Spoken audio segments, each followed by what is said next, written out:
வணக்கம் நண்பர்களே, நீங்கள் பார்த்து கொண்டிருப்பது ஃபோர் சைட் சேனல். நாம் வாழ நீரும் சுத்தமான காற்றும் வேண்டும். இந்த இரண்டும் கிடைக்க வனம் வேண்டும். வனம் பெருக புலிகள் வேண்டும்.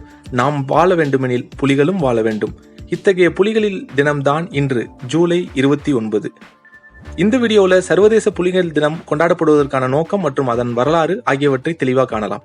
இதுவரைக்கும் நமது ஃபோர் சைட் சேனலை சப்ஸ்கிரைப் செய்யவில்லை என்றால் உடனடியாக சப்ஸ்கிரைப் செய்து கொள்ளுங்கள். அருகே இருக்கும் பெல் ஐக்கானையும் கிளிக் செய்தால் நமது பயனுள்ள வீடியோக்கள் தொடர்ந்து உங்களை வந்து சேரும். மெடுக்காக சுற்றி திரியும் புலிகள் தான் பச்சை பசேல் என காட்சியளிக்கும் வனத்தின் முக்கிய ஆதாரமாக விளங்குகிறது.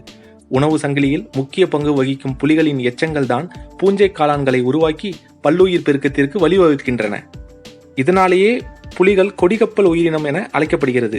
ஒரு கப்பல் பறந்து விரிந்த கடலில் வரும்போது அந்த கப்பல் குறித்து அறிந்து கொள்ள அதன் மீது பறக்கும் கொடியே முதல் ஆதாரமாக உள்ளது. அதுபோல் ஒரு வனப்பகுதியில் உள்ள புலிகளின் எண்ணிக்கையே அந்த வனத்தின் வளம் குறித்து எடுத்துரைப்பதாக வன உயிரின ஆர்வலர்கள் தெரிவிக்கின்றனர். உலகம் முழுவதும் 13 நாடுகளில் உள்ள காடுகளில் புலிகள் வாழ்கின்றன. இந்தியா மற்றும் வங்கதேசத்தின் தேசிய விலங்கு புலி ஆகும்.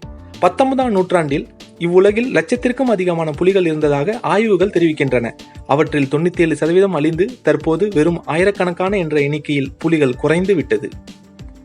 பன்னாட்டு இயற்கை பாதுகாப்பு சங்கம் என்று அழைக்கப்படும் IUCN international union for conservation of nature பொதுக்குழு கூட்டம் 1969ஆம் ஆண்டு டெல்லியில் நடைபெற்ற போது இந்தியாவில் புலிகள் உட்பட பல உயிரினங்கள் அழியும் ஆபத்தில் உள்ளன என அறிவுறுத்தப்பட்டது. அதற்கான நடவடிக்கையாக இந்திய வனவிலங்குகள் வாரியத்தின் ஆலோசனையின் அடிப்படையில் 1970ஆம் ஆண்டு வனவிலங்கு வேட்டையாடல் தடை செய்யப்பட்டது. 1972ஆம் ஆண்டில் வனவிலங்கு பாதுகாப்பு சட்டம் இயற்றப்பட்டது. அழிவின் விளிம்பில் இருந்த புலி இனத்தை பாதுகாக்க ஏப்ரல் 1ஆம் தேதி 1973ஆம் ஆண்டு உத்தராஞ்சல் மாவட்டத்தில் உள்ள கார்பெட் தேசிய பூங்காவில் அன்றைய பாரத பிரதமர் திருமதி இந்திரா காந்தி அம்மையாரால் ப்ராஜெக்ட் டைகர் என்னும் திட்டம் துவங்கி வைக்கப்பட்டது. புலிகள் இனத்தை பாதுகாக்கவும் புலிகள் எண்ணிக்கையை அதிகரிப்பதற்கும் ப்ராஜெக்ட் டைகர் திட்டம் பெரிதும் உதவியது. மேலும் இந்த ப்ராஜெக்ட் டைகர் என்னும் திட்டம் உலக அளவில் மிக முன்னோடியாக திகழ்கிறது. ஆனால் மற்றொரு பக்கம் காடுகள் அழிப்பு மற்றும் புலிகளின் வாழ்விடத்தில் சாலை அமைப்பது உள்ளிட்ட காரணங்களால் புலிகள் அழிந்து வருகின்றன.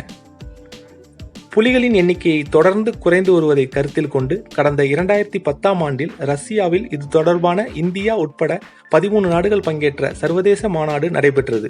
இதில் புலிகள் குறித்து விழிப்புணர்வை ஏற்படுத்தும் நோக்கில் ஆண்டுதோறும் ஜூலை 29ஆம் தேதியை சர்வதேச புலிகள் தினமாக கொண்டாட தீர்மானம் நிறைவேற்றப்பட்டது.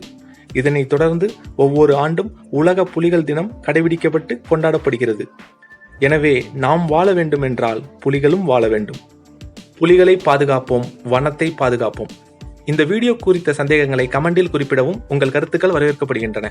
இந்த வீடியோ பிடித்திருந்தால் லைக் பண்ணுங்க, மற்றவர்களுடன் ஷேர் பண்ணுங்க. மீண்டும் ஒரு அற்புதமான பயன் தரக்கூடிய வீடியோவில் சந்திப்போம். நன்றி, வணக்கம்.